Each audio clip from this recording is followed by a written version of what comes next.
VPOs here, welcome back to another video.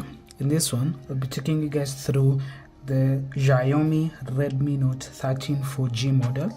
I'll just be taking you guys through the features, the specs, and then we'll also discuss the price, and at the end of the video we'll just try to determine whether it's worth buying this phone or whether you should go for something else. So if you are interested in getting this phone, this video will definitely help you out. Without wasting any more time, let us begin. So as I said, this is the Xiaomi Redmi Note 13 4G model. There's also a 5G model that looks a bit different from this one. So obviously if you're into 5G and you need a 5G phone, go for that one. But if 5G is not an issue, and here in Kenya I'd say for most people 5G isn't that much of an issue yet. Most of us use Wi-Fi either way, so 5G, it is an added advantage. But if we are talking about budget phone, which this is, it's a bit on the budget side, then 4G isn't something that is top on the list. So the first thing is, this phone was released in Jan of 2024, earlier this year. This video is going out in May 2024. So this is a recently released phone. It features a 6.67 inch AMOLED display that comes with 120 Hz refresh rate, so you can select between 120 Hz or 60 Hz, and it's AMOLED, meaning it's quite punchy when it comes to the colors. And yeah, I'd say the display doesn't really disappoint, especially given what you'll pay. We'll discuss the price later on. And it features the MIUI 14 from Xiaomi based on Android 13, but the phone is expected to get an upgrade to Android 14 and also to get a new software that Xiaomi are using. Personally, I'm not a fan of the Xiaomi softwares just because they add too many apps on the phone and a lot of them come with ads. So that's one thing I do not like about Xiaomi. And yeah, you can see that the phone came preloaded with quite a number of apps, and again, you'll hardly find yourself using most of these apps. It's just something to note from Xiaomi. They just like basically just installing a lot of unnecessary apps. Aside from that, the software isn't that bad. You can always change the launcher if you want and use something else. I personally use Nova launcher on my phones, but you can use whichever launcher you want, and you can easily customize the screen, change the wallpaper and all that, thanks to the Android 13 that the phone is running on. Now for the processor, this phone uses the Snapdragon 685 chipset.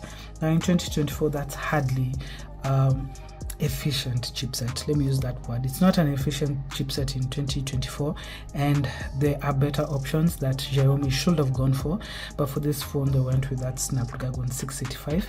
It's not the fastest and it's also not the slowest, but again, for this price range you really can't complain. But if they had just given the phone a slightly faster processor, then definitely this would have even been a better bargain than it is. So if you're a gamer or somebody who uses their phone quite heavily, I'd say you'd be better served by going for other models. But again, you'll be spending more, as we will speak about when we get to the pricing. So this is not the fastest chipset on the market, and it's not the slowest. It's slightly below average, but again, given what you pay, it's not that bad. Aside from that, you get 6 GB of RAM with 128 GB of internal storage, and you can also choose 8 GB of RAM with again 128 GB internal storage, or 8 GB with 256 of internal storage. Now for the other features, the phone comes at least with a USB-C jack here at the bottom. It also features stereo speakers, and on this side there's nothing. Here at the top you get the 3.5mm jack, again stereo speakers, and also an infrared blaster, meaning you can use this phone as a remote control for your TV and the likes. And on this other side it just comes with a power on and volume up and volume down buttons.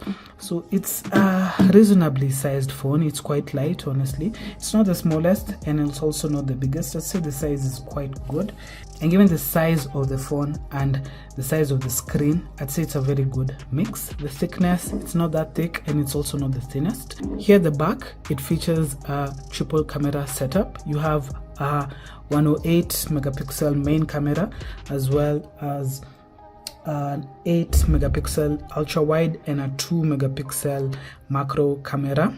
They are decent. Again, if you are in an area that has very good lighting, then you can take decent photos, but it's not the best when the light conditions aren't the brightest.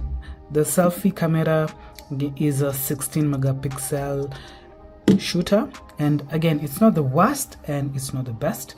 The phone does come with a screen protector though. I don't think you guys can see it, but it just comes pre-installed from the factory. It's the paper one, so it's not a glass one or anything, but it's just a good touch. You also get this case that fits quite well with the phone, and it's free, so it's quite a good thing that Xiaomi include in their packages. And then you also get a 33-watt fast charger and also a Type-C cable. So that's everything that comes with the phone. You also get the pin for ejecting your SIM card. So in terms of the sales package, I'd say Xiaomi are really trying to offer value for money. Again, the more expensive models, the likes of Samsung and Apple, nowadays you might not even get the charger.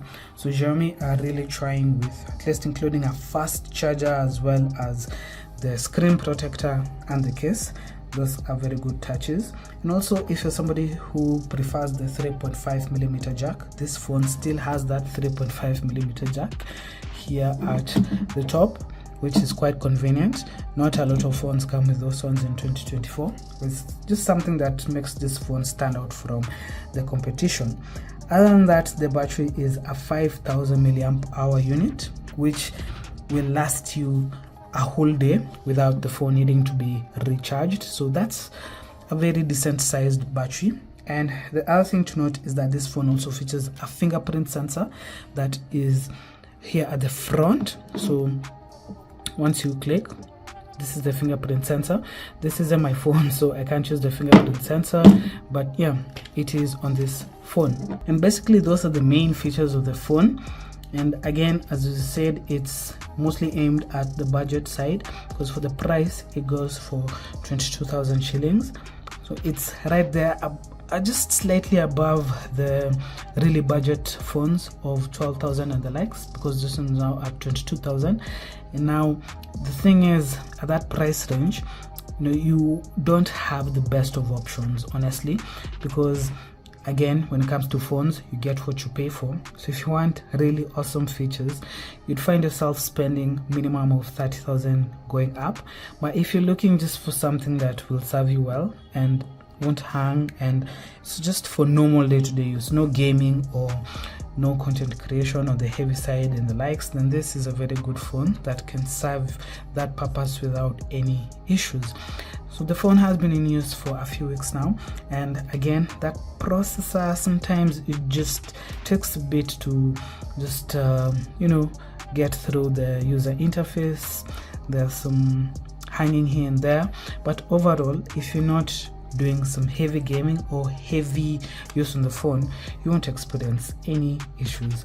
Now, some people have stated that the phone has a tendency of hanging when they're using it, but personally this has not been experienced when the phone has been in use.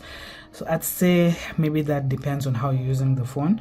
Again, don't expect this to be like a top of the range phone. You get what you pay for, and for that price that you're paying for 22,000, I'd say what you're getting is quite value for money, and it's a decently spec'd phone. Now again, the battery is good and the screen is also good, but I'd love if the processor was slightly more powerful. And yeah, the processor for me is just the main letdown. Other than that, I'd say the phone has been performing well, and if you're looking for a budget unit, then this is something that you can consider, because if you look at the competition, the likes of Samsung, a Samsung phone for 22,000, it's quite limited when it comes to the features and functionalities. So this one gives you value for money. For the Samsungs, I'd say A35 or A55, and those ones are going for 50,000. And yeah, see, this is nearly half that price. There are some slightly cheaper Samsung phones, but again, Samsung is not the best when it comes to the budget segment. It mostly does premium phones quite well, and just keep in mind that you get what you paid for when it comes to smartphones. So if on a budget, I'd highly recommend this phone. It's quite good. It can serve you in 2024 and beyond. But if you have more money to spend, let's say you have a budget of 30,000 or 40,000, then there are many other better options out there. So we come to the end of the video. If you have any questions or comments regarding the phone, feel free to leave them down below. Just get to them. Other than that, I'll catch you guys in the next video. Be sure to like and subscribe, and bye for now.